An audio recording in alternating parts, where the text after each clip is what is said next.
জুবিনৰ দেশত পোষ্ট মেলনৰ দৰে আমেৰিকান গায়ক এজনৰ কি দৰকাৰ? জুবিন গাৰ্গৰ মৃত্যুৰ ঘটনাটো তল পেলাবৰ বাবেই আমন্ত্ৰণ কৰি অনা হৈছে নেকি পোষ্ট মেলনক? অনুষ্ঠানটিৰ আয়োজক কোন বাৰু? শ্যামকানু মহন্ত নেকি?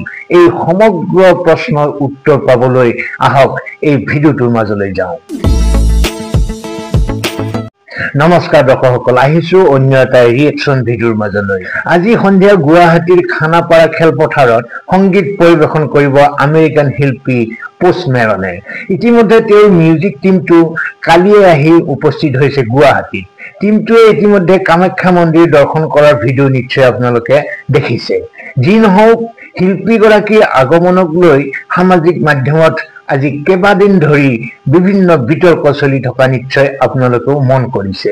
কোনোবাই সপক্ষে কৈছে, কোনোবাই বিপক্ষে কৈছে, কোনোবাই তেওঁৰ আগমনক আদৰণি জনাইছে, কোনোবাই জুবিনৰ দেশত আমেৰিকান শিল্পী এগৰাকীৰ কিহৰ প্ৰয়োজন বুলি কৈছে।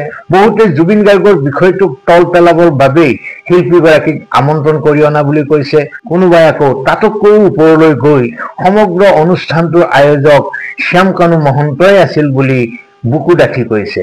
কিন্তু সঁচা কোনটো বাৰু? আহক প্ৰকৃত সত্যটো জানিবলৈ যত্ন কৰোঁ। প্ৰথম কথা, অসমত আন্তঃৰাষ্ট্ৰীয় খ্যাতি সম্পন্ন ৰেপাৰ তথা সংগীত শিল্পী পোষ্ট মেলনৰ এই সংগীতানুষ্ঠান আয়োজন কৰাৰ প্ৰক্ৰিয়া একেদিনাই আৰম্ভ হোৱা নাছিল। আচলতে মুখ্যমন্ত্ৰী ডক্টৰ হিমন্ত বিশ্ব শৰ্মাৰ নেতৃত্বাধীন অসম চৰকাৰে শেহতীয়াকৈ এক চৰকাৰী কনচাৰ্ট পৰ্যটন নীতি আৰম্ভ কৰিছিল, যাক কোৱা হৈছে concert tourism and economy policy 2025। 2025 চনৰ 21 মে'ত অসম কেবিনেটে এই নীতিত অনুমোদন জনাইছিল। ইয়াৰ লক্ষ্য হৈছে অসমক সংগীত আৰু মনোৰঞ্জন পৰ্যটন কেন্দ্ৰলৈ ৰূপান্তৰিত কৰা। সমান্তৰালকৈ এনে কনচাৰ্ট আয়োজনেৰে অসম চৰকাৰে বৃহৎ পৰিমাণৰ ৰাজহ সংগ্ৰহ কৰিবলৈও লক্ষ্য নিৰ্ধাৰণ কৰিছে। তদুপৰি এনে কনচাৰ্টৰ জৰিয়তে স্থানীয় হোটেল পৰিবহণ আদিও যাতে যথেষ্ট উপাৰ্জন কৰিবলৈ সক্ষম হয়, তাৰো লক্ষ্য সন্মুখত ৰখা হৈছে। উল্লেখ্য যে এই নীতিৰ অধীনত গুৱাহাটী, ডিব্ৰুগড় আৰু যোৰহাট ৰাজ্যখনৰ এই তিনিখন চহৰক কনচাৰ্ট টুৰিজিম হাব হিচাপে গঢ়ি তুলিবলৈ চৰকাৰে পদক্ষেপ হাতত লৈছে। অসমত ৰাষ্ট্ৰীয় আৰু আন্তঃৰাষ্ট্ৰীয় সংগীত কনচাৰ্ট আয়োজন কৰিবলৈ অসম চৰকাৰে ইতিমধ্যে বিক্ৰী এণ্টাৰটেইনমেণ্ট প্ৰাইভেট লিমিটেডৰ সৈতে বুজাবুজি চুক্তি স্বাক্ষৰ কৰিছে, যিটো টিকেটিং প্লেটফৰ্ম বুক মাই শ্ব'ৰ মূল কোম্পানী। এই নীতিৰ অধীনত কনচাৰ্টৰ টিকট একচেটিয়াভাৱে বুক মাই শ্ব'ৰ জৰিয়তে বিতৰণ কৰা হ'ব। অৰ্থাৎ কোনো বিনামূলীয়া পাছ বা বিশেষাধিকাৰ নাথাকিব। আনকি চৰকাৰী বিষয়া আৰু মন্ত্ৰীসকলেও টিকট ক্ৰয় কৰিহে অনুষ্ঠানটিত প্ৰৱেশ কৰিব লাগিব। চৰকাৰে এই নীতিৰ অধীনত উক্ত চহৰসমূহত বছৰি 3ৰ পৰা 5টা ডাঙৰ কনচাৰ্ট আয়োজন কৰাৰ লক্ষ্য স্থিৰ কৰিছে। এনে কনচাৰ্ট আয়োজনৰ সংগতি ৰাখি আন্তঃগাঁথনি উন্নীতকৰণৰ কামো চৰকাৰে ইতিমধ্যে আৰম্ভ কৰি দিছে। ইয়াৰ ভিতৰত আছে ষ্টেডিয়াম সম্প্ৰসাৰণ তথা উন্নীতকৰণৰ পৰিকল্পনা। উদাহৰণস্বৰূপে ডিব্ৰুগড়ৰ খনিকৰ স্থিত ষ্টেডিয়ামখন 35,000 আসনৰ ক্ষমতালৈ উন্নীত কৰা হৈছে, যাতে বৃহৎ পৰিসৰৰ কনচাৰ্ট আয়োজন কৰিব পৰা যায়। 2025 চনত এই নীতি অনুমোদন তথা ঘোষণা কৰা হৈছিল। এই নীতি ৰূপায়ণ কৰিবলৈকে প্ৰথম প্ৰচেষ্টা হিচাপে অসম পৰ্যটন উন্নয়ন নিগমৰ উদ্যোগত আন্তঃৰাষ্ট্ৰীয় শিল্পী পোষ্ট মেলনৰ বৃহৎ কনচাৰ্টৰ আয়োজন কৰা হৈছে আজিৰ দিনটোত। ইতিমধ্যে ৰাজ্যৰ বাহিৰৰ পৰা আৰু আমাৰ চুবুৰীয়া ৰাষ্ট্ৰসমূহৰ পৰা সহস্ৰাধিক টিকেট বিক্ৰী হৈছে। আন এটা উল্লেখযোগ্য কথা যে এনে ধৰণৰ অনুষ্ঠান আমাৰ চুবুৰীয়া ৰাজ্য অৰুণাচল প্ৰদেশ, মেঘালয় আৰু নাগালেণ্ডেও কেতিয়াবাৰ পৰা আয়োজন কৰি আহিছে, যাৰ দ্বাৰা তেওঁলোকে নিজৰ পৰ্যটন ক্ষেত্ৰসমূহক এক নতুন মাত্ৰা দিবলৈ সক্ষম হোৱাই নহয়, বৰঞ্চ বিপুল পৰিমাণৰ চৰকাৰী ৰাজহও সংগ্ৰহ কৰিবলৈ সক্ষম হৈছে। বহুতে আকৌ জুবিন গাৰ্গৰ মৃত্যুৰ ঘটনাটো তল পেলাবৰ বাবে এই আয়োজন কৰা বুলি সন্দেহ প্ৰকাশ কৰিছে। কিন্তু চলিত বৰ্ষৰ মে' মাহতে এই আন্তঃৰাষ্ট্ৰীয় লাইভ কনচাৰ্ট অসমত আয়োজন কৰিবলৈ আনুষ্ঠানিকভাৱে চুক্তি স্বাক্ষৰ কৰা হৈছিল, য'ত তেতিয়া জুবিন গাৰ্গৰ মৃত্যুই হোৱা নাছিল।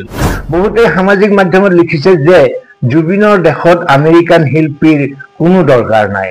এফালৰ পৰা চাব গ'লে কথাটো সঁচাও, কিন্তু বহুতৰে মনত আছে নিশ্চয় যে 2001 চনত গুৱাহাটীত ভেংগা বয়েজৰ সংগীতানুষ্ঠানৰ আয়োজন কৰা হৈছিল। ভেংগা বয়েজ হৈছে ডান্স ইউৰো ডান্স সংগীত গ্ৰুপ। ভেংগা বয়েজৰ ভিডিঅ'বোৰ আছিল অতি কামোত্তেজক। সেই অনুষ্ঠান অৱশেষত বাতিল কৰা হৈছিল প্ৰচণ্ড বিৰোধৰ বাবে। অপসংস্কৃতি বিয়পাই দিব বুলি ছাত্ৰ সংগঠনকে আদি কৰি প্ৰায় সকলোৱে ইয়াৰ বিৰোধ কৰিছিল। কিন্তু আচৰিত কথা কি জানে, বিৰোধ কৰা নাছিল কেৱল জুবিন গাৰ্গে। ইয়াৰ দ্বাৰা বুজা যায় যে সংগীতৰ ক্ষেত্ৰত সকলো বন্ধন আৰু সংকীৰ্ণতাৰ পৰা মুক্ত আছিল জুবিন গাৰ্গ। সেয়েহে তেওঁ জীৱিত থকা হলে অসমতে সংগীত অনুৰাগীসকলে পোষ্ট মেলনৰ দৰে শিল্পী এগৰাকীৰ সংগীত লাইভ উপভোগ কৰাৰ সুযোগ পাইছে বুলি আজিৰ দিনটোত আটাইতকৈ সুখী হলহেঁতেন কিজানি জুবিন গাৰ্গ, নহয়নে? পোষ্ট মেলনৰ শৰীৰ বিভিন্ন আগবাগ আৰু তাতুৰে সজ্জিত। আচলতে এনেধৰণৰ শিল্পীবোৰ খেয়ালী মনৰ হয়েই, যিটো আমাৰ দৰে সাধাৰণ মানুহৰ বাবে অদ্ভুত। উদাহৰণস্বৰূপে আমাৰ জুবিন গাৰ্গৰো বহু কথা আমাৰ বহুতৰ বাবে অদ্ভুত আছিল, যিবোৰক বহুতে সহজভাৱে গ্ৰহণ কৰা নাছিল। একাংশই আকৌ জুবিনৰ শোক মা নাযাওঁতেই চৰকাৰে এইবোৰ কি ভেকু ভাওনা পাতিছে বুলিও প্ৰশ্ন উত্থাপন কৰিছে। এফালৰ পৰা কথাটো চাবলৈ গ'লে অৱশ্যেই হয়, কিন্তু সংবেদনশীল লোকৰ অলপ অস্বস্তি লাগিলেও সামগ্ৰিকভাৱে যদি চোৱা যায়, ব্যক্তিগত পৰ্যায়তো আমি বিয়া বিহু জানো নপতাকৈ আছো? নানা ভংগীমাৰে চেলফি তুলি নাইবা নাচি বাগি থকা ফটো আনন্দেৰে সামাজিক মাধ্যমত শ্বেয়াৰ কৰি আছো। থিয়েটাৰ চিনেমা নাচ গান চলিয়ে আছে, ফুৰাই ফুৰিছে, ঘূৰাই ঘূৰিছে, কমেডি কৰাই কমেডি কৰিয়ে আছে। মাছ মাংসৰ বজাৰত আগতকৈ তিল মানুহ ভিৰ কমা নাই। সেয়া দুখনীয়াও নহয়, বৰঞ্চ স্বাভাৱিক। মানুহ ৰৈ থাকিব নোৱাৰে। স্থবিৰতাৰ পিছত স্বাভাৱিক অৱস্থালৈ আমি উভতি আহিবই লাগিব। মই বিনা পইচাৰে টিকট দিলেও পোষ্ট মেলন চাবলৈ নাযাওঁ, সেয়া মোৰ ব্যক্তিগত কথা।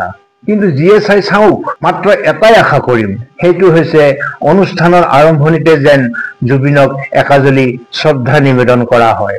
এক মুহূৰ্তৰ বাবে হলেও শিল্পীগৰাকীক আন্তৰিকতাৰে স্মৰণ কৰা হয়।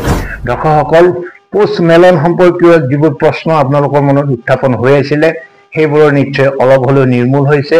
সমগ্ৰ ভিডিঅ'টো চোৱাৰ পিছত বা পোষ্ট মেলনৰ বিষয়ে এইখিনি কথা জনাৰ পিছত আপোনালোকৰ কি চিন্তাৰ উদ্ৰেক হৈছে নিশ্চয় কমেণ্ট বক্সত লিখিবলৈ নাপাহৰিব। অনুষ্ঠানটি সফল কাম হওক তাৰে কামনা কৰিছো। জুবিন গাৰ্গ আমাৰ দেশৰ সম্পদ হৈ সদায় জীয়াই থাকিব। পোষ্ট মেলন আহিলেও জীয়াই থাকিব, আন কোনোবা আহিলেও জীয়াই থাকিব। কিন্তু জুবিন গাৰ্গক সন্মান জনাই আন এগৰাকী শিল্পীকো আমি সন্মান জনোৱাটো উচিত বুলি মই ভাবো। আপোনালোকে কি ভাবে নিশ্চয় কমেণ্ট বক্সত লিখিব। আজিলৈ এৰিছো, ভালে থাকক, কুশলে থাকক, ধন্যবাদ।